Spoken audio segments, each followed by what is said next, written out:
Zibadde ziwera essaawa 7:30 emisana galero olw'ennyonyi y'ekitongole kya Ethiopian Airlines ebadde erese obukonge obunaalondebwako abo abeesimbye okutya obukulembeze bw'eggwanga n'abakiise mu paalamenti n'etonya ku kisaawe ky'ennyonyi Entebbe.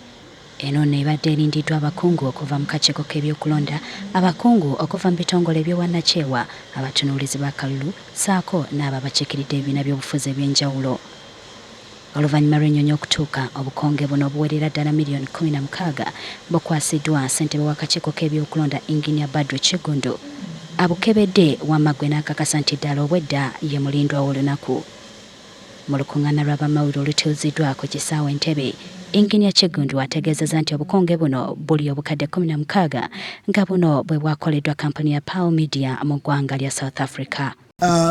Tufunye obululu obw'eddaala erisooka ate ery'omuwendo ennyo erya presidential. Akalulu ka president ke kalulu mu ggwanga lyonna etali Uganda yokka akasingamu ebbugumu, n'olwekyo ke kasoose okutuuka. Ono era annyonnyodde nti gavumenti ya kuno esaasaanyiza omugatte gw'ensimbi gwa buwumbi 45 ku ddimu lino, wabula nga zino zisasuddwa kampuni ennya okuva mu mawanga okuli Bungereza, Dubai ne Uganda ezeenyigidde mu ddimu lino. Kampuni ziri nnya ezaafuna olukusa oba contract y'okkuba obululu. Kampuni ez'esatu ziva mu nsi z'ebweru era nga ze zikubye obululu obulimu akabugumu akasinga. Kati nga bw'olaba presidential kampuni eva mu South Africa, era South Africa emyaka gye mbadde mu commission yasinze okuba ne kampuni ezitukubira obululu. Oluusi Bungereza naye ne kuno Bungereza nayo waliyo kampuni emu eyatwala omulimu gw'okkuba obululu. Kiggundu akakasizza bannansi nti obukonge buno buli ku mutindo gwa nsi yonna oluvannyuma lw'okwekeenenyezebwa abakugu nga bukolebwa. Agattako nti buno bugenda kukuumibwa ku tterekero ly'akakiiko erisangibwa ebbanda nga bujja kusaanukulwa ku lunaku lw'okulonda mu bifo eby'enjawulo. Tujja kusumula pallets, zino pallets z'olabyeko ng'essaawa etuuse okubujja okuteeka mu ballot boxes y'essaawa ejja okulabirwako. Tetuyinza busumulula kati senga omwezi gwatugwamu.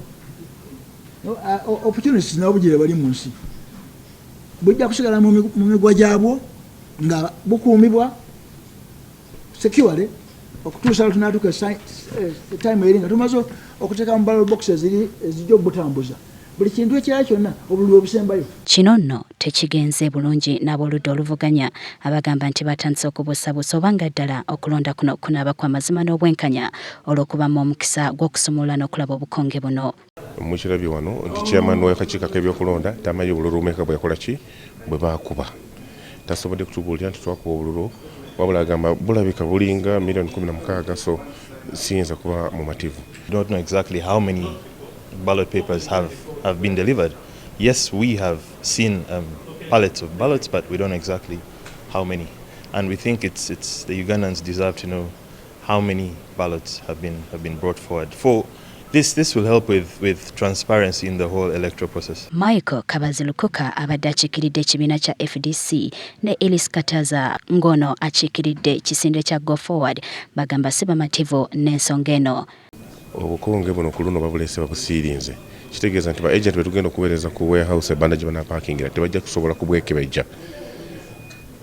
Okwawukanako n'omulundi ogwaggwa twasobola okubwekebejja nga tebunaba kugenda ku polling station. Ku luno tekijja kusoboka, batugambye baza obusiirinze buli polling station ng'erina kapaketi akaayo akatagenda kukwatibwako. Banno abakiikiridde ekibiina kya NRM nga bakulembeddwamu amyuka ssaabawandiisi w'ekibiina Richard Todwong balaze obwesigwa eri akakiiko era nga kati balinze lunaku mulindwa olwange ennaku z'omwezi 18 omwezi ogujja. And as a party we have no reason to doubt what they have communicated. So we are waiting for the next consignment to come and we also witness, and we're also going to follow where they're going to store these ballot papers, and we shall be monitoring from now on up to the voting day. Kinajjukirwa nti akaluluka okulonda ababeesimbye okutya obukulembeze bw'eggwanga n'abakiise mu paalamenti kakubaawo ng'ennaku z'omwezi 18 omwezi gwa Mukotola Nsanja. Jocelyn Nakibule, WBS TV, ku kisaawe Entebbe.